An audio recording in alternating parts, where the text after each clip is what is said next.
কিভাবে তাদেরকে আসতে হচ্ছে দেখুন। নদিয়ায় এই শীতের মধ্যে ভোটের সময় তো ঘাম প্যাচপ্যাচে গরম, তার মধ্যে লাইন দিতে হবে, আর শীতকালে তার আগে আরেকবার লাইন।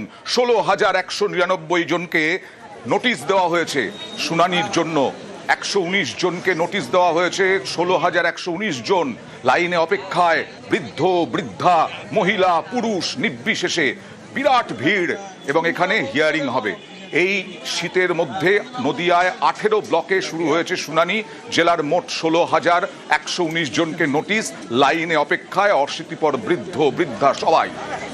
শীতের কামড়, কনকনে শীত, ভোটার তালিকায় নাম রাখতে শুনানিতে হাজিরা দিতে হয়েছে। এই ঠান্ডার মধ্যে আমাদের আসা খুবই অসুবিধা, খুবই কষ্ট করে এসেছি। যাই হোক, অনেক কষ্ট করে লাইন দিতে দিয়েছি। আমি চাই সবকিছু যাতে ভালোভাবে হয়।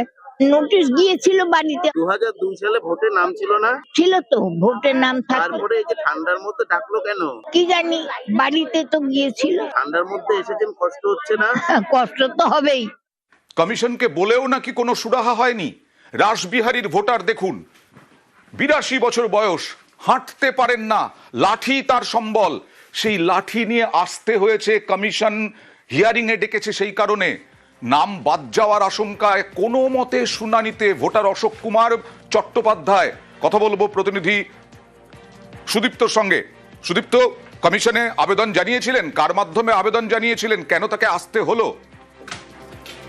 দেখো আনন্দা, যেটা জানা যাচ্ছে যে অশোক কুমার চট্টোপাধ্যায় রাসবিহারী তিনি ভোটার। তিনি যেমনটা বলছেন যে তিনি একাধিকবার জানিয়েছিলেন, বিএলওকে কল করেছিলেন এবং কল করে জানানো হয়েছিল যে তার যে ডকুমেন্ট দিতে হবে সেটা যেন বাড়িতে এসে নেওয়া হয়, কিন্তু কোনোভাবেই সেটা রাখা হয়নি। পরবর্তী ক্ষেত্রে তিনি যখন বারংবার ফোন করেছেন, সেই ফোন ধরা হয়নি এবং সেই ফোন কেউ রিসিভ করেনি। কাকে ফোন করেছেন?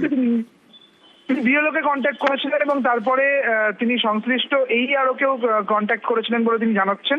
এবং একইভাবে তার কাছে যখন হিয়ারিং এর যে নোটিশ তা যখন পৌঁছে যায়, তিনি সেটা বলেওছিলেন, কিন্তু তাতে কোনো রেসপন্স না আসায় তিনি নিজের চেষ্টায় তিনি কিন্তু আজকে আসেন। একদম লাঠি ধরে তিনি আসছেন। 82 বছর বয়স, তিনি হাঁটতে পারছেন না, তার চোখের দেখে যেটা বোঝা যাচ্ছে ছানির একটা প্রবলেম রয়েছে। এই সমস্ত কিছু প্রবলেম নিয়ে তাকে কিন্তু আসতে হয়েছে এবং তিনি ডকুমেন্টস জমা দিলেন এবং দীর্ঘক্ষণ লাইনে দাঁড়িয়ে থাকলেন, কারণ এখানে সিনিয়র সিটিজেন যারা রয়েছে, বলা হয়েছিল, ইয়ারোকে বলা হয়েছিল, সাড়াই পাননি।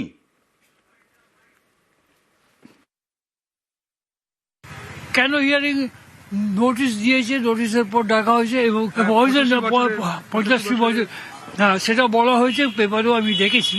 কিন্তু পেপারে দেখার পর আমি যদি কেউ আর পাই, তখন আমি মনে করি যদি না আসি ভবিষ্যতে প্রবলেমটা হতে পারে। 100% বাড়িতে হলে ভালো হতো, কিন্তু যেহেতু আমি এখান থেকে কোনো কনফার্মেশন পাইনি, ওই জন্য আমাকে আসতে হয়েছে।